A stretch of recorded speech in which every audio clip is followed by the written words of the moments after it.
Hey, what's up guys? Talon back with a new video. Today we're going to take a look at the new Asus Z890 Maximus Apex motherboard. I got this in a couple days ago, a little bit early. I am not a hardware reviewer that is getting samples or anything from Asus. I just bought it online. I got it early, and I thought we would take a look at the board. So I'm not under an NDA or anything like that. I did not receive this from Asus to review. I just thought I would take a look at it and show you guys kind of an unboxing of it.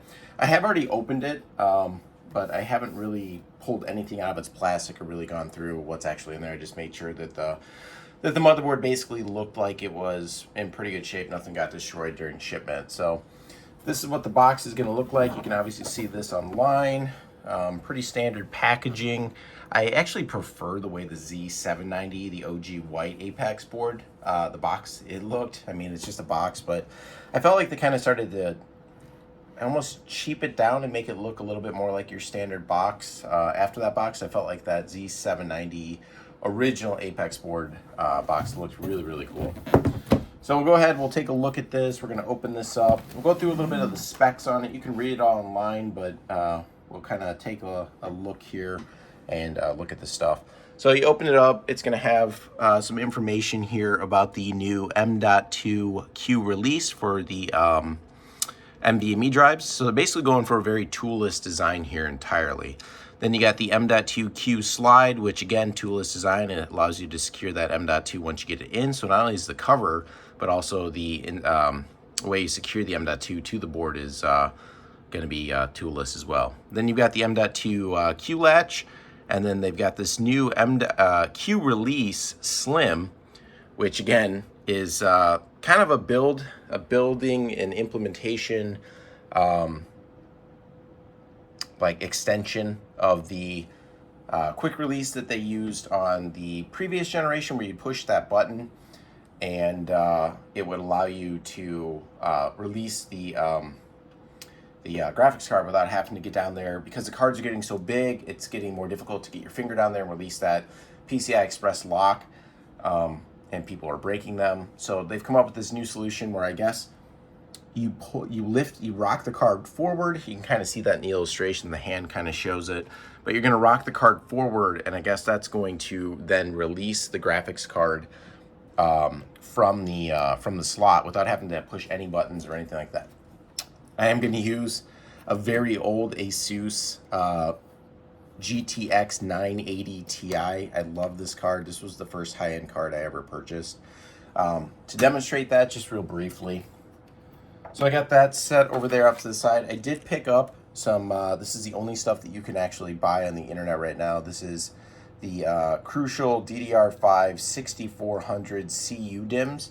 So those are the new DIMMs that are going to be supported on the new Intel platform here. I'm just going to wake that back up. It's just my screen's going to sleep because they're both OLEDs.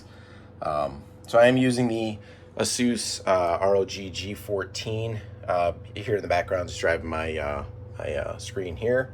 You can see it's got an AMD Ryzen 9 CPU in it. For anyone out there who thinks I'm just a raging Intel fanboy, because most of my stuff on my channel is Intel focused. So I don't have any AMD CPUs for desktop, but I do have an AMD CPU on my laptop. Everyone calm down, you know, no big deal. I have AMD hardware as well. So that is in my laptop there. So we'll take the cover off here, take a look at the board itself, set that off to the side real gently like, and let me go ahead and get the board out. All right. I'm gonna set the box off to the side as well for just a moment. So this is what the board is going to look like. Go ahead and we'll just take it out of this box as well. Again, setting that off to the side real gently like. And we'll just set it down here. We can take a quick look over the board. So that is what it's going to look like. I don't know how I feel about them going back to white. Now my Z790 that I have now is white, and I've seen some people kind of already talking about they're not very happy that they went back to white, but I mean, honestly, my current system is black and white. So I built, you know, I built my current rig around the fact that this board was black and white. So that is kind of going to be nice because I'm not going to have to change out like, kind of like, I guess, like my current theme on my system. So that'll be nice. I'm using this really terrible stand, guys. I'm very sorry about that. I'm hoping this will stay and not kind of fall out of here. All right, continuing along here. So we'll take this in, I guess, in 2 takes. Sorry about that. So we're back now. I tried to secure the camera just a little bit. And again, I'm using this really cheap Amazon stand. So just trying to get this thing to not just slide all around is kind of a pain. I should really just spend the 20 bucks and get like, you know, or whatever it may cost me to get like something that's semi-decent, because this thing is just so bad. It's never been good from day one, and I don't know, for whatever reason I've just been making this work. But yeah, you guys can see the layout of the board, pretty standard. You got your connectors up here for your power. You got a fan controller hub up there, you know, fan for the, it looks like it's F5 fan. I don't know what fan that's for. And then you obviously have your CPU fans up here, a chassis fan. It looks like an all-one pump fan there. Let's see, it looks like another fan header there, another EF fan. I don't know what that's for. Lots of fan headers though. A water pump fan down on the bottom, another chassis fan. It's probably another chassis fan somewhere over here. They typically hide one over there. I don't actually see one there though. Yeah, so I mean, counting it up, I see 4, 5, what is that, 6, 7, at least 7, 8 fan headers and water pump headers combined. There might be a couple more that I'm missing, but that's what I can see just kind of quickly looking over the board. So the benefit of this board is obviously that it's got 2 DIMMs for the motherboard, or for the memory, so that it only has a single DIMM per channel. So it's still dual channel, but you get 1 DIMM per channel. And the benefit to that is obviously, normally it leads to, and I'm assuming the same thing is going to occur with this generation, is slightly higher, and in some cases much higher DDR5 and DDR4 previous gens as well, overclocking. There's just less strain on the IMC, and it allows for higher memory overclocking. And really, with these newer systems, at least on Intel, the memory overclock really is where the biggest benefit comes. There's not much left under the hood for most of these systems most of the time, so really getting the highest memory overclocks is the way to go. Now, this board is not cheap. It's $719, so basically $720 MSRP, which in my opinion is crazy. I also purchased and have on pre-order from Newegg the ASRock OCF Tai Chi, which is the Tai Chi OCF, so it's the overclock formula, I think is what it stands for. That board is $599. Now, I got it for $499. There was like a brief couple, maybe 30-minute window that it was only $499. I purchased it, and then Newegg jacked the price up. So I don't know if it was a listing error, but I locked in the price at $499. So I'll be getting it, testing that as well. That one actually lists higher memory overclocking, but Asus is listing this, I believe, at, let's see, they list it as, let's go to their specs here. I think it was 9,000 plus or something like that. So let's go to the tech specs here. So they are claiming, oh, they've actually increased it. They actually increased it. So they're now claiming 9,600 plus overclock. I believe it was 9,000 the other day. They've actually increased that. Now that is going to be with the new CU DIMMs. I will be testing. These are Micron. These aren't going to be very good for overclocking on memory, is my guess. I'd probably end up sending those back. I should have probably just waited and not gotten those, but I really wanted to test just CU DIMM to see what it was like, and this is the only kit other than the V colors, which are $400, and I didn't feel like spending that, just to test it for launch day. I'm also going to be testing this with my 8000 team group sticks, and I can push those to about 84, 8600. Again, I don't know if that will work on this board. I expected it at least 8000 XMP out of box should work, no problem. Intel is saying that's the sweet spot, but I don't know if that's sweet spot with CU DIMMs or if that's going to be sweet spot with your regular DDR5 with an XMP kit. I'm hoping the DDR5 with this board will be plug and play finally XMP 8000 with zero FAFO at all out of box. That'll be really, really cool. I'll also, again, like I said, I'm going to test the CU DIMMs and we'll see what those can do. These Micron DDR5 is not really known for great overclocking. The good thing about these is they are bare die, so you don't have to do any removing of the outside crappy heatsink that they use, and you can just put a really good fan over top and keep them cool. And honestly, I also have custom heatsinks I can put on if I decide to go down that route, but we'll see how they do.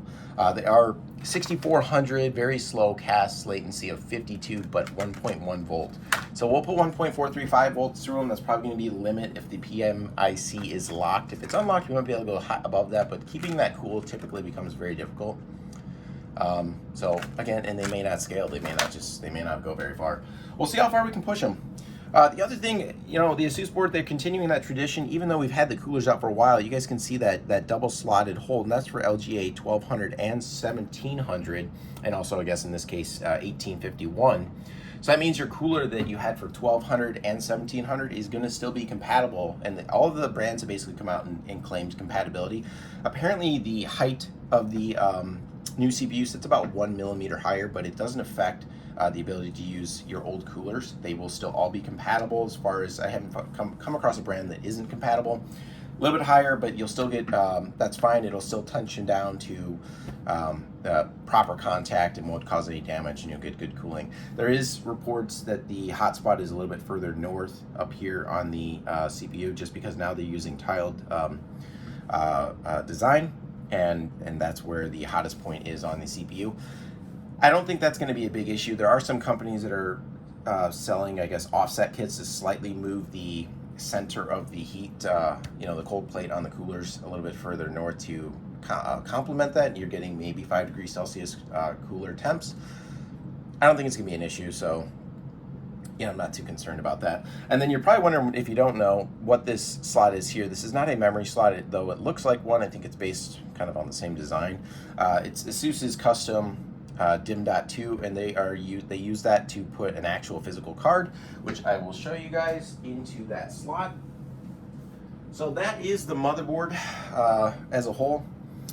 There is something different here. I think you actually have a power connector here, which is not normal to have, and that is because on the motherboard itself there are quite a few M.2 slots. I believe there are, I want to say there are 5 M.2 or 4 M.2s on the board.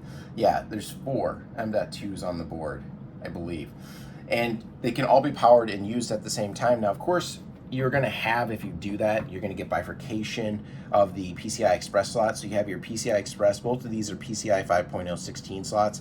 If you use them both at the same time, I think they do drop down, obviously, because you don't have enough PCI 5.0 lanes. So it will then run both of these at 8x. Which PCI 5.0 at 8x is still going to be PCI 4.0 at 16x, at least through throughput, so it's not going to be an issue even for a new generation card. I highly doubt if 5090 is going to saturate that. And those are going to be 5.0, I assume, so you will be able to use that. And then on the board, you have 3 PCI 5.0 drives and 1 4.0 drive, and the DIMM.2 allows you to put 2 more 4.0 NVMe drives on, so just an insane amount of connectivity on this board. Now again, if you saturate all of that, you are going to then get lower throughput on your PCI Express slots.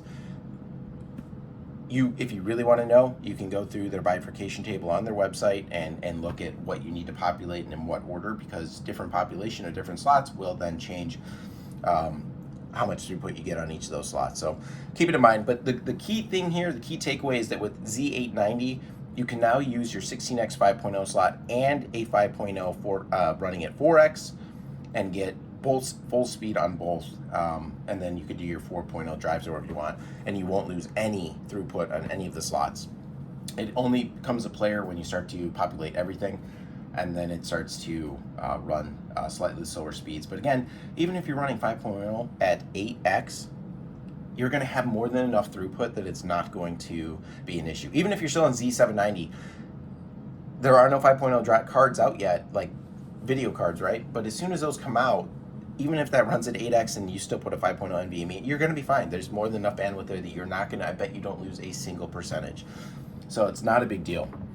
Coming across the back, there's pretty good amount of variety of connectivity here. Not the best, but not the worst. This is a primarily focused overclocking board.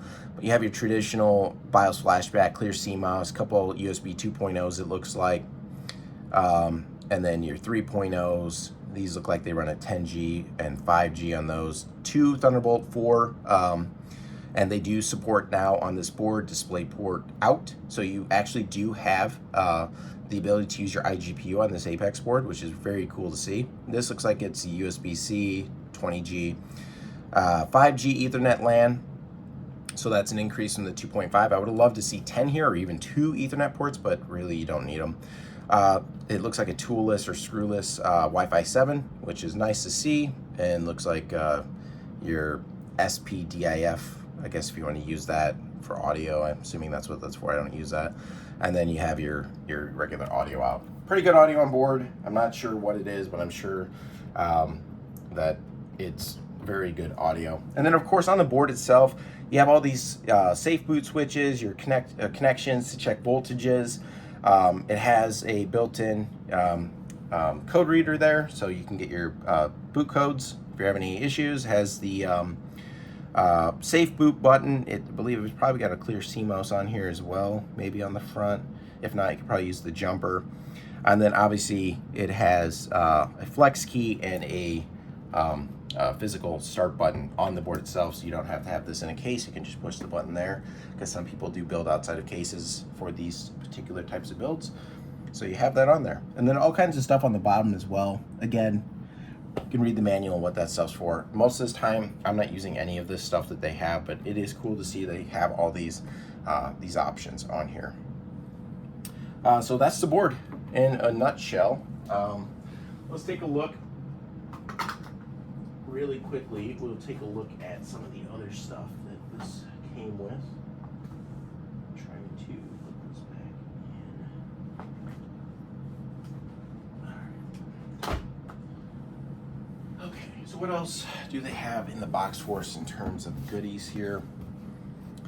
Looks like you get probably some sort of quick start. Actually, this is stickers, isn't it? So they give you a bundle of stickers, information about Asus web storage, a quick start guide, which is really actually very useful to have. Looks like some sort of card here. And then I did want to show you guys that rocking guide with the GPU, but this video is running a little bit long, so I think I'm going to skip that. And then in the box itself, looks like a thermal pad. Cool. This is the connector for those front cables for your case. That's nice to see. I don't know if this is some sort of jumper to clear. I'm not sure what this is for. M.2 rubber, so I'm assuming maybe to another M.2 and another M.2. Maybe these are for protection or something. A couple M.2 screws, it looks like. A bottle opener. So Asus is throwing in a Asus themed bottle opener for you. Now this is that M.2 card I was talking about right here. You would take these heat sinks off and you have an NVMe slot on both sides, so you can connect that. Very cool. More screws. This inside of here is a USB drive containing your drivers, your Wi-Fi antenna. And it is nice, I love that they include this. It's an ROG themed USB drive, so that you have drivers to go right away when you install Windows. That's very important. A lot of brands don't include that, but a lot of times you'll be installing Windows and it'll error out and not be able to connect to the Wi-Fi or to the Ethernet to connect you to your Windows account during boot up. So you won't have any issues. You have the drivers, you can install them right there, direct it to where those drivers are at, and you can log onto the internet and do all the things properly for that Windows install.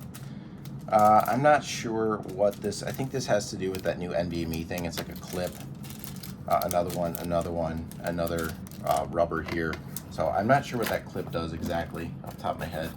And then looks like an ROG memory fan. Okay, so this is very cool. So this is an ROG memory fan kit, and it basically is just a fan, because when you're running these really high memory speeds, you need to, a lot of guys, you have to air cool them once you hit a certain point. A lot of guys will water cool their memory, but I just rely on air cooling. I don't do custom water cooling.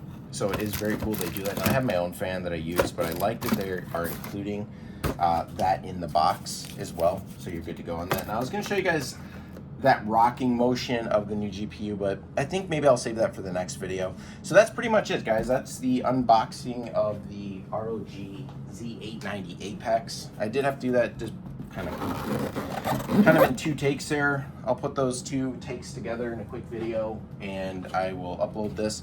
I am not under NDA, like I said, and I am supposed to be receiving a chip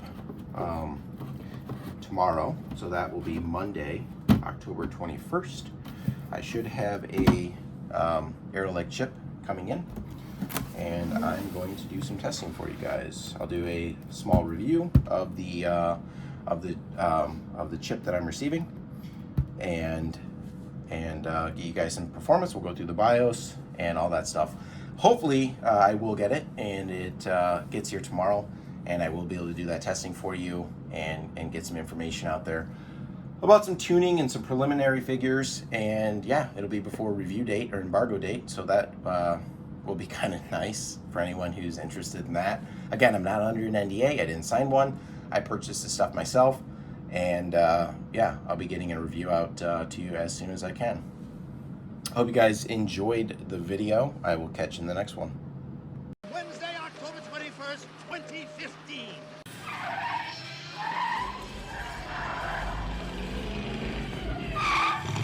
Hey, Doc, we better back up. We don't have enough road to get up to 88. Roads? Where we're going, we don't need roads.